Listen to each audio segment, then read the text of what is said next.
thought I would show you my little discovery yesterday of an old journal. I just sort of grabbed this one off the shelf because I noticed it had some blank pages, and I just wanted to practice some drawing. I want to try my hand at a little sort of Swedish, Scandinavian embroidery. Just the forms are of interest to me. The flower forms and the shapes are really nice. So anyway, I just sort of went back and said, hey, this is an old journal. Let's see what's in here. And of course here the front page is torn, so the spine is exposed. And it's a rag and bone journal, so here's an inside peek. They really do a beautiful job on their journals. They're really nice. Their paper's very smooth. And just flipping through, seeing what I was up to back then, and yeah, pretty much the same thing as I'm always up to. That's some primary color. Wonder what I was thinking. What was I thinking? I like these forms. I'm going to keep this out to look at. I really like these flowers down here. And these too. These are fun. They're like snapper flowers. So I'm going to just, let me see if I can find, here we go. Put a post-it note here so I can remember to look back in here, there. Yeah, just sort of gathering notes on a process. I like that. I guess I could go back there and sort of think about that a little more. I do find it to be fun to go through journals. I don't always, sometimes if something just strikes me and I grab it, but I don't follow through completely. There's my kitties. Ooh, nice mushrooms. So anyway, I also saw these.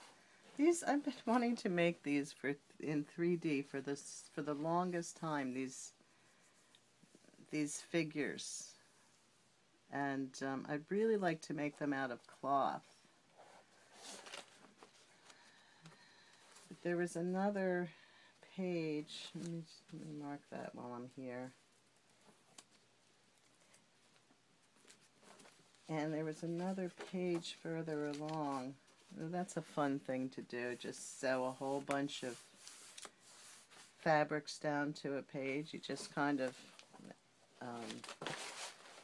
do this and stick it in your machine. And you wonder why my book broke. That's why. Abuse. Book abuse. And spindles. Spindles, they're sort of like they're reminiscent of those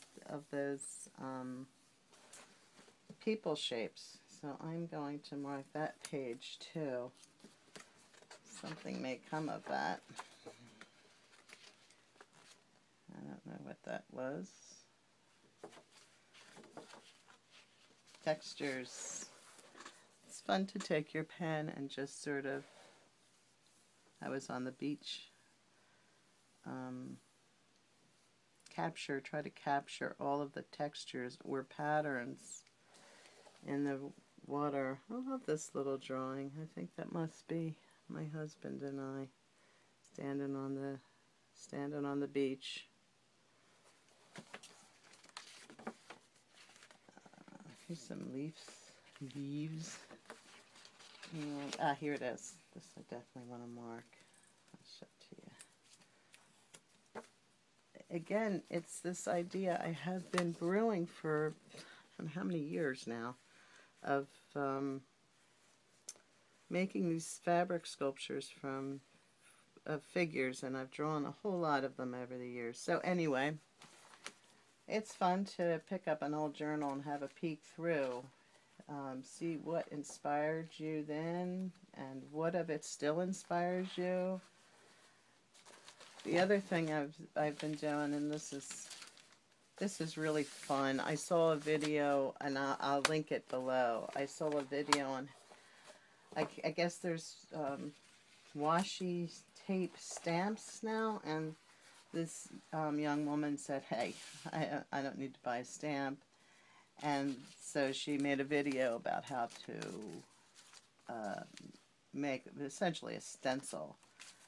And it worked really nicely. It's kind of hidden by the papers. I'm building up patterns with see-through papers here, but I'll link the video because it is fun. And then I thought, oh, well, how about if I use masking tape?